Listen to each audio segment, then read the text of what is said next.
कभी ना कभी आपके साथ भी ऐसा हुआ होगा, भीड़ में भी बहुत अकेला महसूस हो रहा होगा, किसी भी चीज के साथ कनेक्ट नहीं हो पा रहे होंगे. When the world looks strange to you, you become a stranger. Hi everyone, welcome to the channel किससे कहानियां किताबें. एक बार फिर हाजिर हो गई हूँ एक बहुत ही इंटरेस्टिंग नॉवल की समरी के साथ. बहुत सारी नॉवेल्स आप मुझे सजेस्ट करते हैं, बट बहुत सारी नॉवेल्स मैं इस चैनल पर नहीं ला पाती. कुछ कारण होते हैं. कई बार तो आपकी सजेस्ट की हुई नॉवल के साथ मैं कनेक्ट नहीं हो पाती, और कई बार मैं भूल भी जाती हूँ. तो अगर आपकी पसंदीदा नॉवल की समरी इस चैनल पर नहीं आई है तो मुझे याद दिला दीजिए, रिमाइंड करवा दीजिए. मैं उसे इस चैनल पर लाने की ज़रूर कोशिश करूँगी. अदरवाइज़ आपको बता दूंगी कि इस स्टोरी के साथ मैं कनेक्ट नहीं हो रही. आज जिस नॉवल की समरी में लेकर आई हूँ उसका नाम है नॉर्वीजियन वुड्स.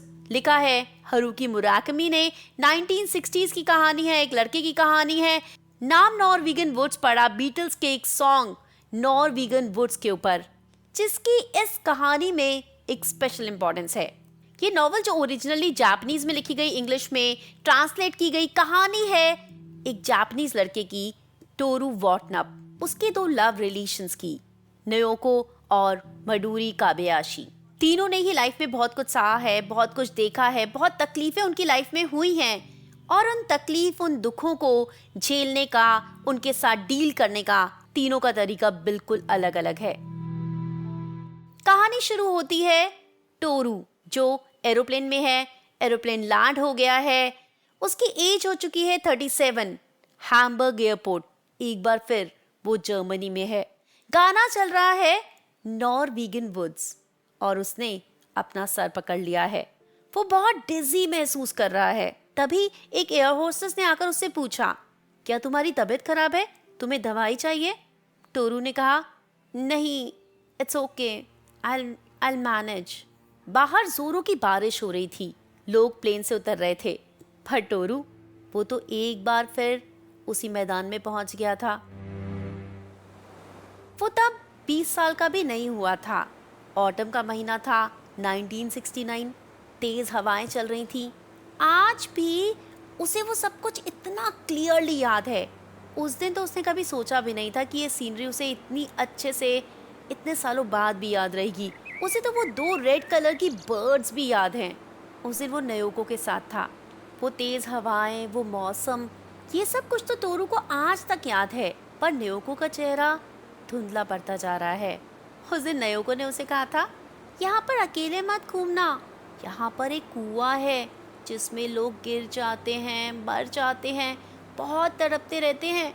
अगर वो सीधा गिरते ही मर जाए तो ठीक भी है. पैरों के बल गिरे तो पैरों में चोट लग गई, पैर टूट गए, तड़पते रहे, पता नहीं कितने दिन तक तड़प तड़प कर मरना पड़ता है उन्हें. टोरू ने कहा, तो तुम भी अकेले मत निकला करो. हाँ, पर जब तक मैं तुम्हारे साथ हूँ मैं उस कुएं में नहीं गिर सकती, और तुम भी नहीं. बस तुम्हें मेरे साथ रहना होगा. रहोगे ना मेरे साथ? हाँ, हमेशा. हमेशा? पर ऐसा कैसे हो सकता है? तुम्हें काम पर भी तो जाना होगा, तुम्हें टूर्स पर भी तो जाना होगा. तब मेरा ध्यान कौन रखेगा? तुम्हारी ये प्रॉब्लम हमेशा थोड़ी रहेगी. तुम ठीक हो जाओगी, मैं अपने काम पर जाऊंगा, तुम अपने काम पर जाओगी. जब जब हमें एक दूसरे की ज़रूरत होगी हम एक दूसरे के लिए अवेलेबल हो जाएंगे. तुम ऐसा कैसे कह सकते हो टोरू? क्या हम मतलबी हो जाएंगे? टोरू की ये बात सुनकर वो बहुत उदास हो गई थी. टोरू नहीं जानता कि उसे नयोको को कब क्या कहना चाहिए, किस बात से वो दुखी हो जाती है, किस बात से उसे खुशी मिलती है. उसके बाद नयोको ने पूछा था, टोरू, क्या तुम मुझे प्यार करते हो? हाँ, बहुत ज़्यादा. क्या तुम मेरी 2 इच्छाएं पूरी करोगे? 3 मांग लो मैडम. नहीं, बस 2. एक, तुम्हारे यहाँ आने के लिए बहुत बहुत थैंक यू. मुझे इससे बहुत खुशी मिली है. तुमने मुझे सच में बहुत खुशी दी है. और दूसरा, मुझे कभी मत भूलना. आज जैसे मैं तुम्हारे साथ खड़ी हूँ, मुझे हमेशा याद रखना. टोरू ने कहा था, हमेशा याद रखूँगा. तुम्हें कैसे भूल सकता हूँ? पर आज नयोको की मेमोरीज फेड होने लगी थी. इसीलिए टोरू ने डिसाइड किया था कि वो ये बुक लिखेगा ताकि वो नयोको को याद रख सके, उसे कभी ना भूले. 20 साल पहले वो जापान में था, टोक्यो यूनिवर्सिटी में पढ़ रहा था, एक डॉर्मेट्री में रह रहा था. हालांकि उसके पेरेंट्स उसे एक प्राइवेट रूम दिलवा सकते थे, बट फिर भी वो नहीं चाहता था। उसके पेरेंट्स उसकी पढ़ाई पर इतना खर्चा कर रहे हैं, उनसे और खर्चा वो नहीं करवाना चाहता था। ये डॉर्मेट्री कॉलेज थोड़ा फिशी था, पॉलिटिकल इम्पैक्ट बहुत ज़्यादा था, शायद राइट विंग को बिलोंग करता था, पर टोरू को इस सबसे कोई फर्क नहीं पड़ता था। हाँ, टोरू का रूम पार्टनर वो बहुत फनी था। उसका नाम स्टॉर्म ट्रूपर रखा हुआ था इन लोगों ने। इतना डिसिप्लिन था, जिस टाइम पर उठना है, जिस टाइम पर खाना है, उसी टाइम पर सब कुछ करता था। पूरा कमरा बिल्कुल साफ रखता था, चादरें धोता था, यहाँ तक कि पर्दे भी धोता था। जब उसने अपने कॉलेज के बाकी बच्चों को बताया था कि पर्दे भी वो धोता है, तब वो बहुत हैरान हुए थे। उन्हें तो पता ही नहीं था कि ये पर्दे धोए भी जा सकते हैं। रोज सुबह 6 बजे वो एक्सरसाइज करने लग जाता था। लाइफ में उसके गोल्स जैसे बिल्कुल क्लियर थे, कब क्या करना है वो जानता है। उसने टोरू से पूछा था, तुम किस क्लास में हो? टोरू ने कहा था, ड्रामा। तुम्हें ड्रामा में बहुत इंटरेस्ट है? टोरू के लिए इस बात का जवाब देना एक्चुअल में बहुत मुश्किल था, क्योंकि वो एक एवरेज स्टूडेंट है, उसे ड्रामा में कोई बहुत ज्यादा इंटरेस्ट नहीं है। हाँ, उसे बुक्स पढ़ने का बहुत शौक था, बस जर्मनी से दूर जाना था, यहाँ एक अच्छे कॉलेज में एडमिशन मिल रहा था, तो उसने ड्रामा ही ले लिया था। आगे क्या करना है वो बाद में सोचेंगे। जब वो स्टॉर्म ट्रूपर की कहानी न्योको को बताता था तो वो बहुत हंसती थी। यही जापान में वो न्योको से 1 साल बाद मिला था। एक ट्रेन में अचानक दोनों मिल गए थे। न्योको पहले से बहुत ज्यादा पतली हो चुकी है। हाँ, वो पहले से ज्यादा खूबसूरत भी लग रही है। उसके साथ चलना टोरू को बहुत अच्छा लग रहा था। पर न्योको, जो पहले बहुत कम बोलती थी, आज बहुत अजीब बातें कर रही थी। वो जो कहना चाहती थी वो कन्वे नहीं कर पा रही थी। वो चलती ही जा रही थी। दोनों बहुत लंबी वॉक के लिए चले गए थे। न्योको आगे आगे चल रही थी, टोरू पीछे पीछे चल रहा था। उसके साथ कोप अप कर पाना भी उसके लिए बहुत मुश्किल हो रहा था। एक पॉइंट पर आकर तो टोरू ने कह दिया था, मैं बहुत थक गया हूँ। न्योको ने कहा था, मेरी लेग्स बहुत स्ट्रांग हैं, मैं इतनी जल्दी नहीं थकती। किसी भी बुक को उसकी कवर से हम जज नहीं कर सकते। टोरू हंस दिया था। ये दोनों कॉफी पीने के लिए बैठे थे। तब न्योको ने कहा था, मैं बहुत अजीब बातें कर रही हूँ ना? जिस पर टोरू ने कहा था, इट्स ओके, कोई बात नहीं, पहले तुम ज्यादा बोलती ही कहाँ थी। हाँ, मैं जो बोलना चाहती हूँ शायद कन्वे नहीं कर पा रही। खैर, तुम दोबारा मुझे मिलोगे? टोरू ने कहा था। हाँ, मैं संडेज को फ्री होता हूँ। ओके, मैं तुम्हें सैटरडे को कॉल करूंगी। टोरू न्योको से मिला था जब वो 6th क्लास में था। क्लास में उसका एक ही फ्रेंड था, वही उसका बेस्ट फ्रेंड था, कुजुकी। कुजुकी और ये दोनों एक साथ खेलते, एक साथ टाइम स्पेंड करते। जब कुजुकी की गर्लफ्रेंड बन गई थी न्योको, तब वो न्योको को कहता अपनी किसी दोस्त को ले आओ और ये चारों घूमने जाते। पर टोरू किसी के साथ भी कनेक्ट नहीं हो पाता था, टोरू को अच्छा नहीं लगता था। तब इन तीनों ने घूमने जाना शुरू कर दिया था। कहीं भी जाना है तो ये तीनों साथ ही जाते थे। न्योको बहुत कम बोलती थी। कुजुकी के अंदर कोई प्रॉब्लम कभी टोरू को नहीं दिखाई दी थी। उस दिन भी इन दोनों ने टेबल टेनिस खेला था। वो थोड़ा चुप चुप तो था, पर ऐसा तो कुछ नहीं लग रहा था। उसी दिन जाकर उसने सुसाइड कमिट कर लिया था अपने गैराज में। पेरेंट्स कहीं गए हुए थे, जब वापस आए और अपने बेटे की लाश देखी, न्योको इससे बहुत ज़्यादा टूट गई थी।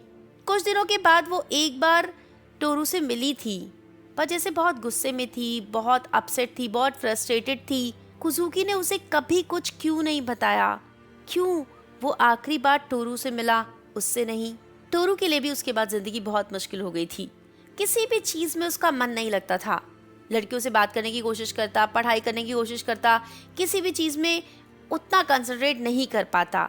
एक लड़की के साथ रिलेशनशिप में भी आया था, उसके साथ सोना भी शुरू किया था, बट फिर भी जैसे कुछ कमी थी ज़िंदगी में।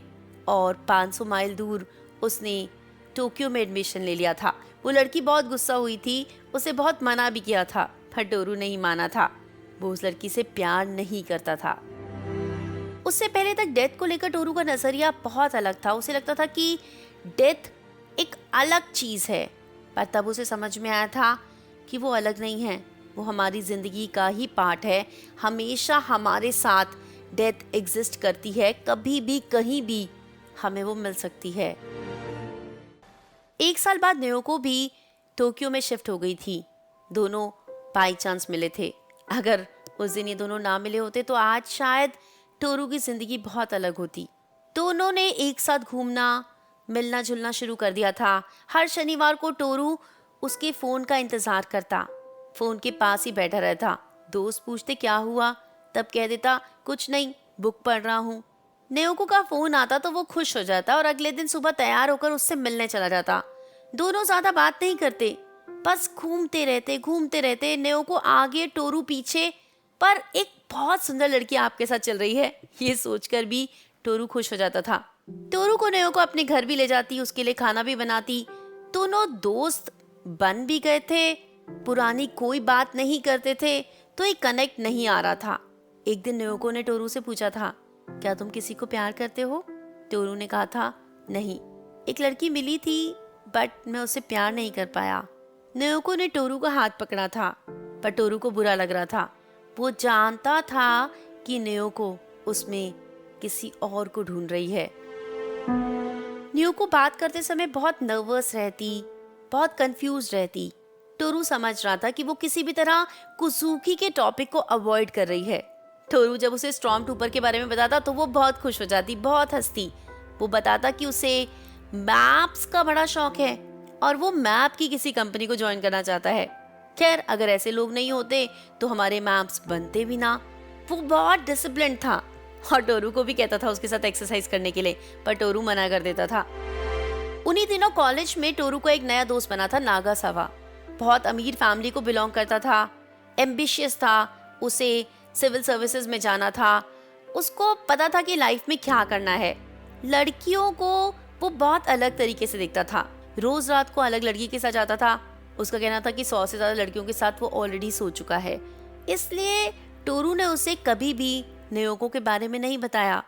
हालांकि दोनों के इंटरेस्ट सेम थे, सेम तरह की बुक्स पढ़ते थे, काफी कनेक्ट होता था।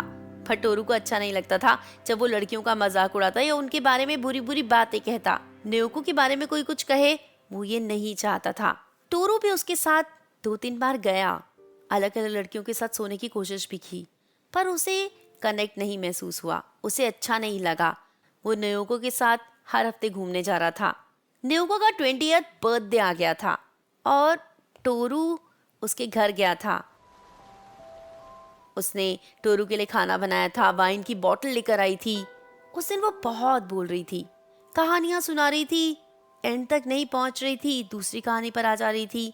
कुछ भी बोल रही थी वो। टोरू ने उसे कहा था कि मुझे जाना होगा, लास्ट ट्रेन का टाइम हो रहा है, पर नेओको ने उसकी बात सुनी ही नहीं थी। वो अपनी कहानी कंटिन्यू ही करे जा रही थी।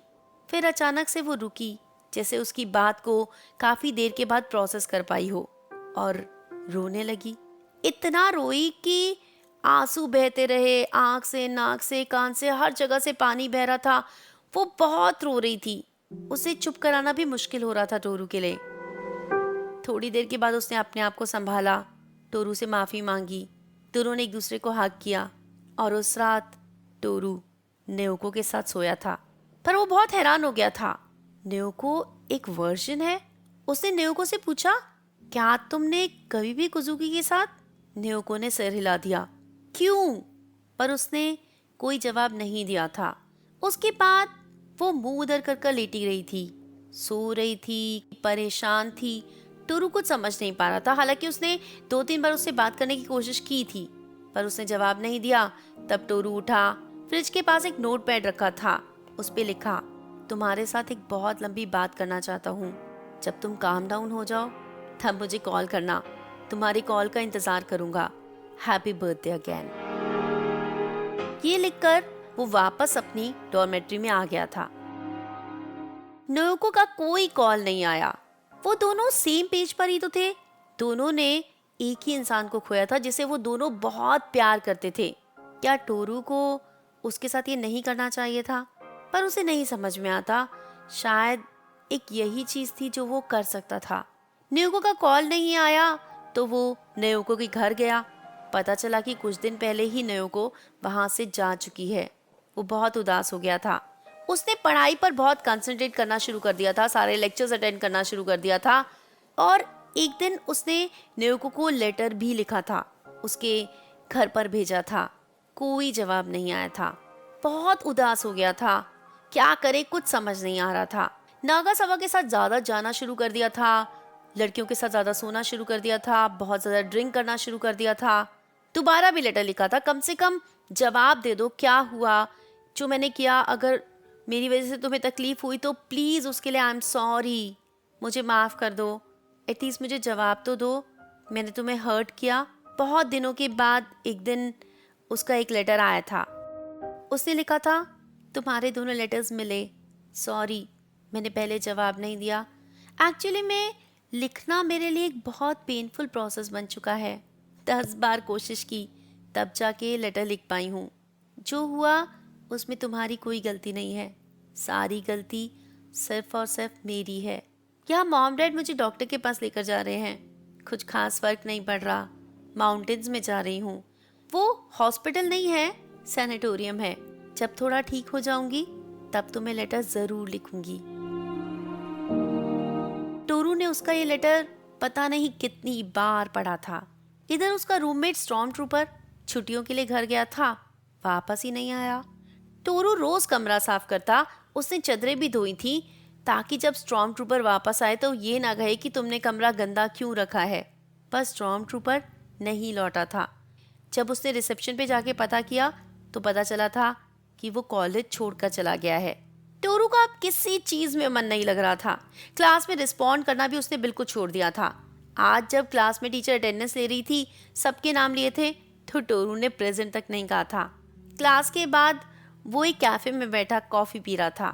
तब एक छोटे बालों वाली लड़की उसके पास आई थी। क्या तुम टोरू वॉटनअप हो? हाँ। तो तुमने क्लास में जवाब क्यों नहीं दिया जब टीचर ने बोला? ऐसे ही, मन नहीं किया। क्यों? तुम्हें अकेले रहना पसंद है? तुम्हें चुप रहना पसंद है? नहीं, बस मैं ऐसे ही जाकर किसी के साथ भी दोस्ती नहीं कर लेता। अकेले कौन रहना चाहता है इस दुनिया में? हाँ, पर डिसअपॉइंट होना पसंद नहीं है। मडूरी को ये लड़का बड़ा इंटरेस्टिंग लगा था। उसने कहा मेरा नाम मडूरी है, जिसका मतलब ग्रीन होता है, और ग्रीन मुझ पे बहुत गंदा लगता है ना आयरनी? तुम्हें देखो, तुमने ग्रीन पहना है और कितने स्मार्ट लग रहे हो। एनीवेज, तुम्हारे पास ड्रामा क्लास के नोट्स होंगे, क्या तुम मेरे साथ शेयर कर सकते हो?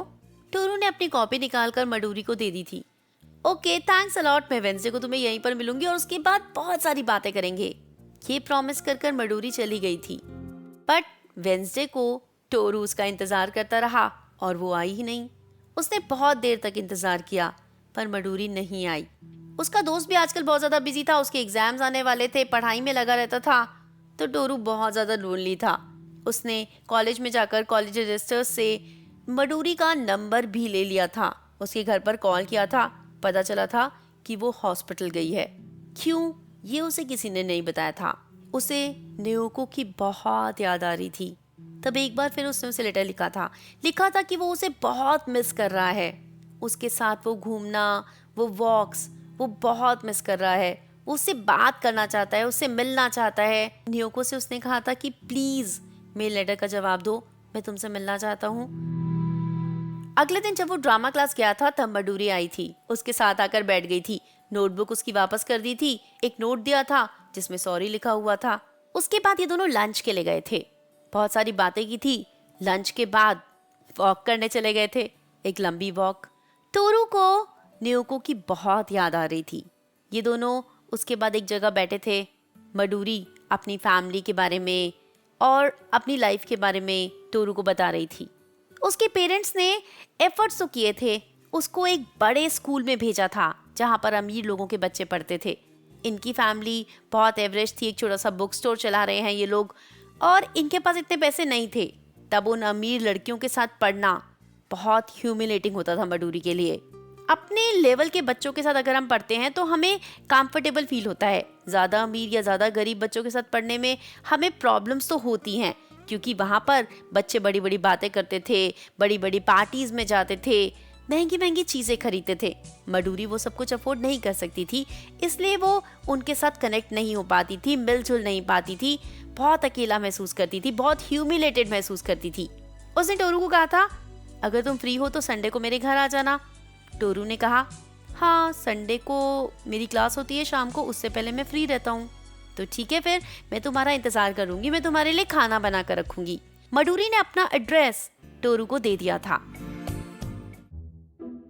टोरू संडे को सुबह तैयार हो गया था, जैसे मडूरी ने डायरेक्शंस बताई थी। उसके घर पहुंच गया था। बुक स्टोर जैसा मडूरी ने बताया था वैसा ही था, एक छोटा सा बुक स्टोर, कहने को बुक्स बट मोस्टली मैगजीन्स थी वहां पर। खैर टोरू सेकंड फ्लोर पर पहुंचा था, जहां मडूरी अभी किचन में खाना बना रही थी। उसने मडूरी से कहा था, सॉरी मैं थोड़ा जल्दी पहुंच गया। मडूरी ने कहा, इट्स ओके, फ्रिज में बियर है, तुम वो ले सकते हो एंड फील कंफर्टेबल। मडूरी ने बहुत ही टेस्टी लंच बनाया था। वो एक्चुअल में एक बहुत अच्छी कुक है। उसे बचपन से ही अच्छा खाना खाने का शौक था। माँ अच्छा खाना नहीं बनाती थी, वो बीमार रहती थी, तब मडूरी ने खुद खाना बनाना सीख लिया था।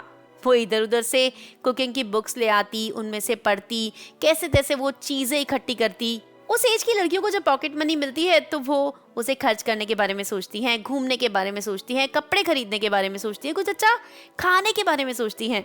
पर मडूरी वो पैसे सेव करती थी और कुकिंग के लिए अच्छे अच्छे यूटेंसिल्स लाती थी ताकि वो परफेक्टली कुकिंग कर पाए। बस ऐसे ही अपने आप धीरे धीरे सीख सीख कर वो एक बहुत परफेक्ट कुक बन चुकी थी। मडूरी ने बताया था कि उसकी मॉम को कैंसर था और उनकी डेथ हो गई थी। पापा अब उन लोगों को छोड़कर चले गए हैं। माँ से बहुत प्यार करते थे वो, और उसकी एक बहन है, बड़ी बहन, जिसका बॉयफ्रेंड है, जो बुक स्टोर चलाती है।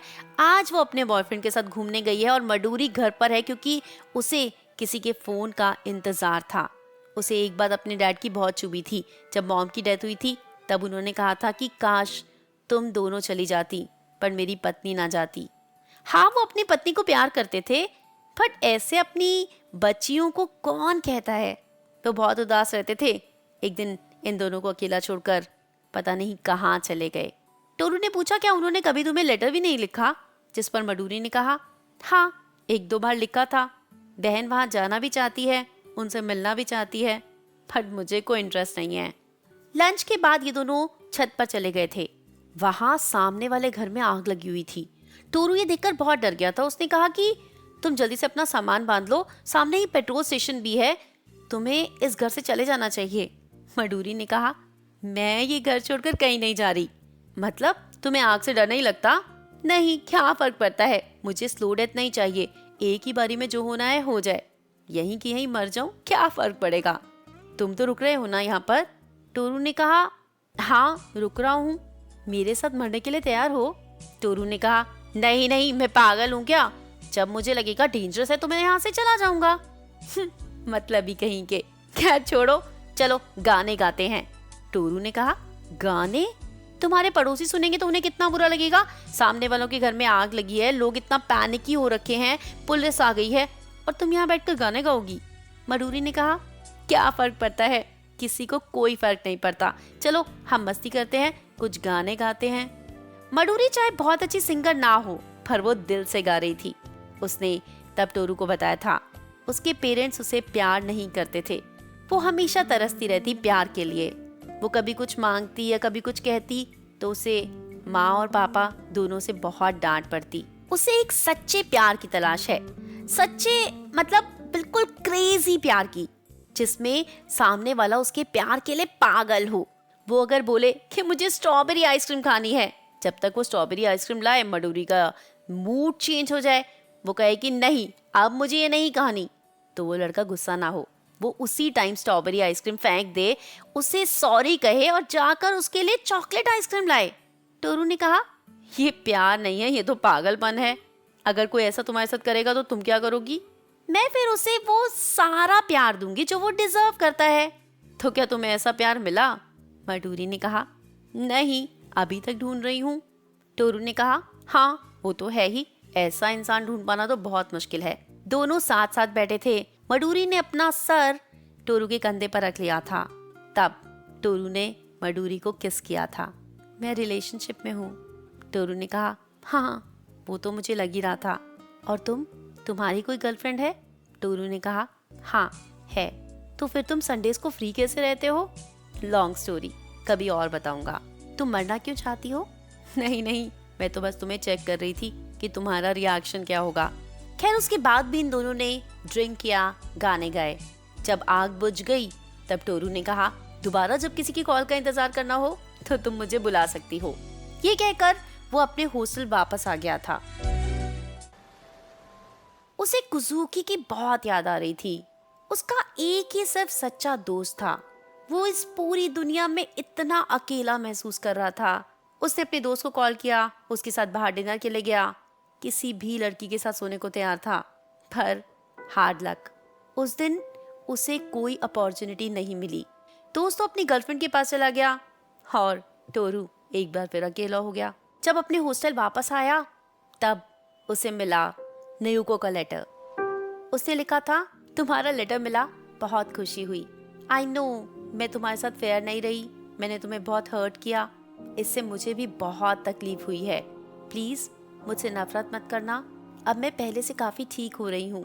पिछली बार तो लेटर लिखना मेरे लिए बहुत मुश्किल हो गया था, पर अब मैं काफी काम हूँ, इसलिए आराम से तुम्हें ये लेटर लिख पा रही हूँ।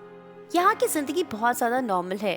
मैं बास्केटबॉल खेलती हूँ, हम प्लांट्स उगाते हैं, मस्ती करते हैं। पता नहीं पर बाहर की दुनिया के साथ मैं नॉर्मली इंटरैक्ट कर पाऊंगी या नहीं।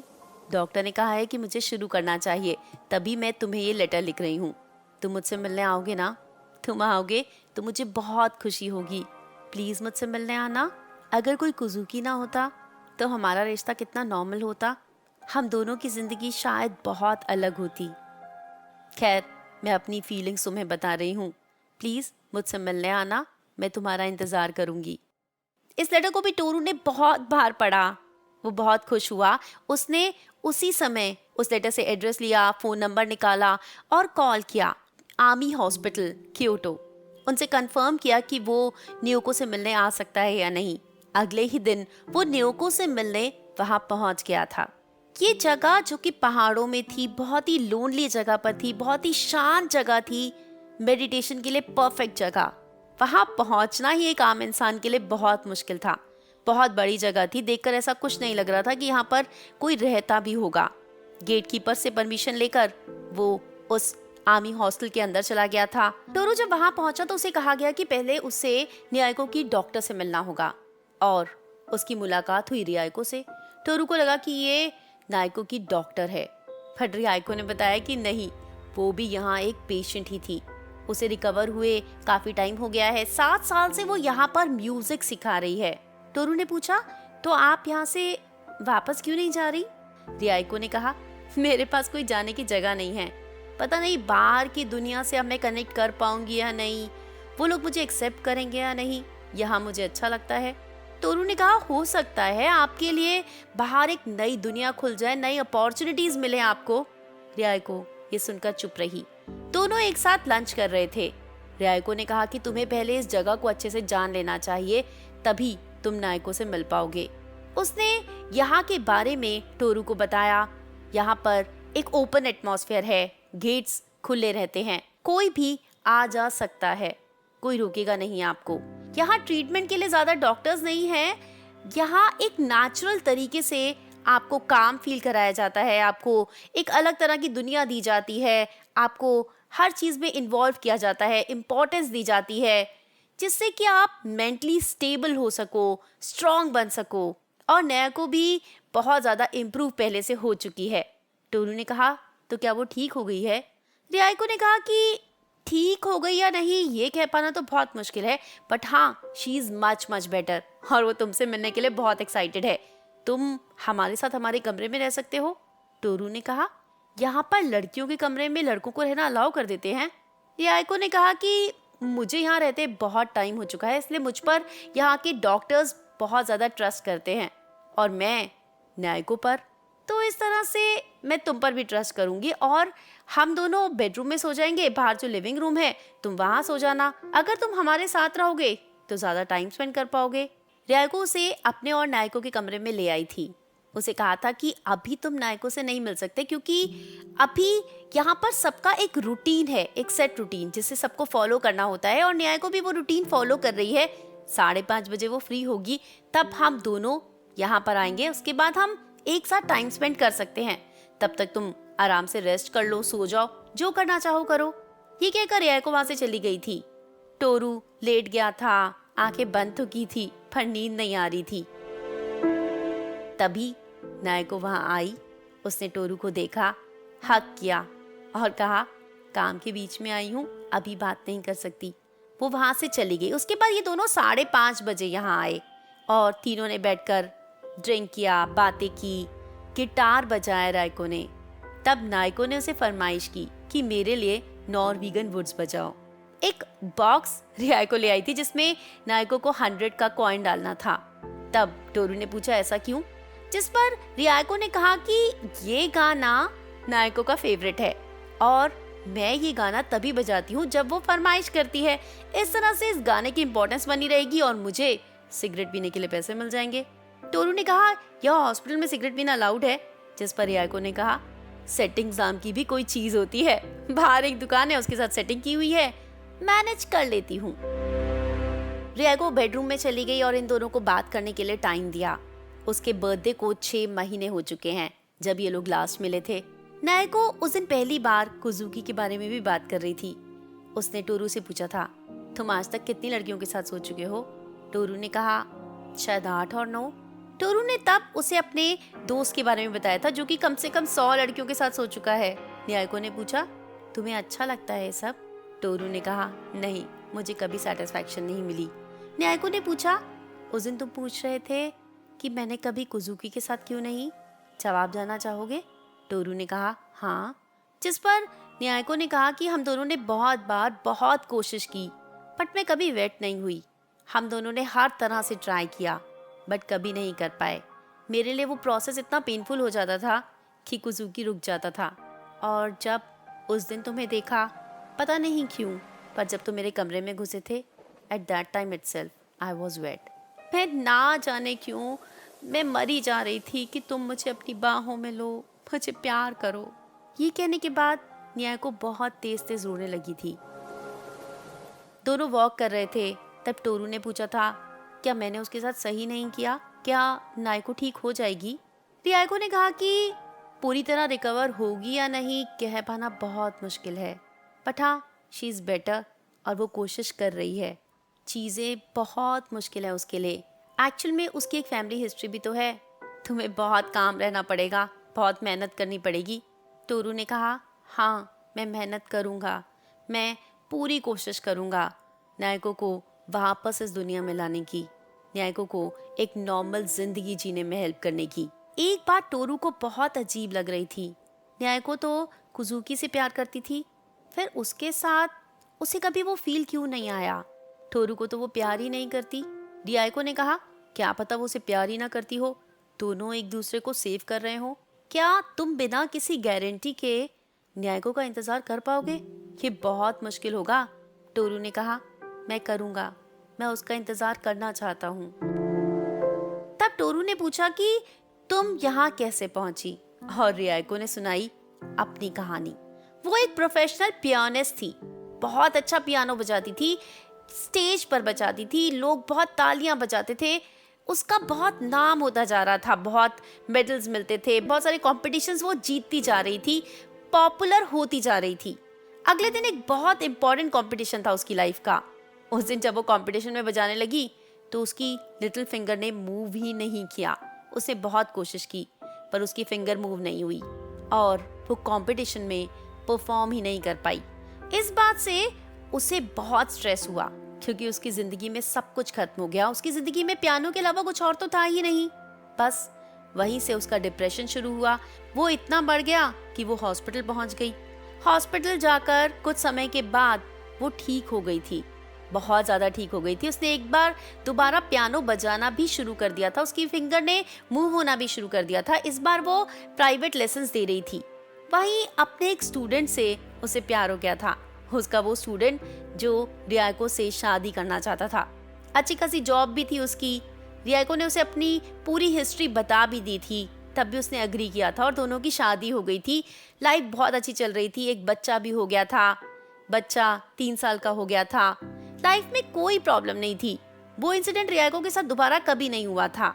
अपने सैटिस्फैक्शन के लिए रियाको कभी कभी पियानो बजाती थी, बस और कुछ नहीं।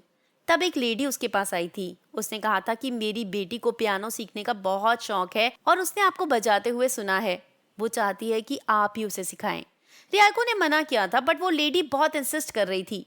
तब रियाको मान गई थी, तब एक छोटी सी 13-14 साल की प्यारी सी खूबसूरत सी लड़की रियाको के पास पियानो सीखने आ गई थी। वो रियाको से बहुत सारी बातें करती। एक्चुअल में वो लड़की बहुत ज़्यादा स्मार्ट थी, बट वो एक्ट बहुत इनोसेंट करती थी। वो हर चीज़ को मैनिपुलेट करती, हर बात में झूठ बोलती, पर उसके झूठ को पकड़ पाना भी बहुत मुश्किल होता। रियाको को कई बार ऐसा महसूस हुआ था कि वो लड़की झूठ बोल रही है, पर वो इस तरह से कहानियां बनाती थी कि आखिरकार रियाको को मानना ही पड़ता था। शायद ऐसा ही बाकी लोगों के साथ भी था। एक दिन वो लड़की जब रियाको से क्लासेस लेने आई, तब उसने कहा कि मेरी तबीयत खराब है, मुझे बहुत डिजी फील हो रहा है। रियाको ने कहा कि तुम घर चली जाओ।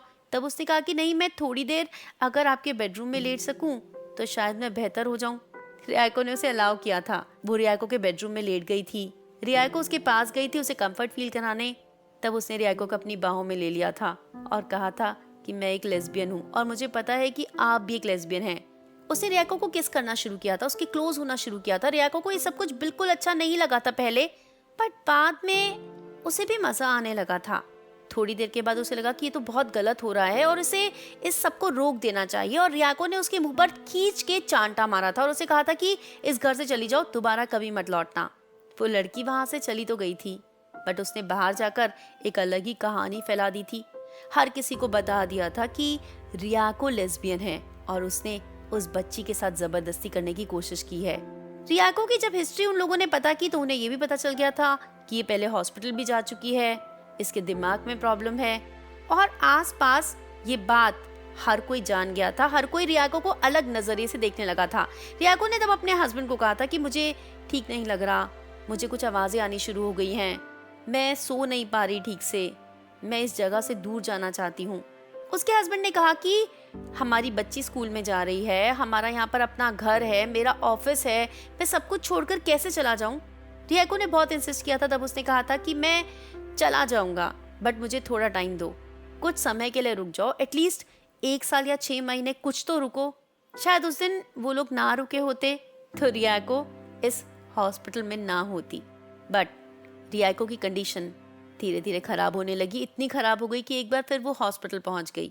अब वो ठीक ही नहीं हो रही थी, तब वो यहाँ एमी हॉस्पिटल में आ गई थी।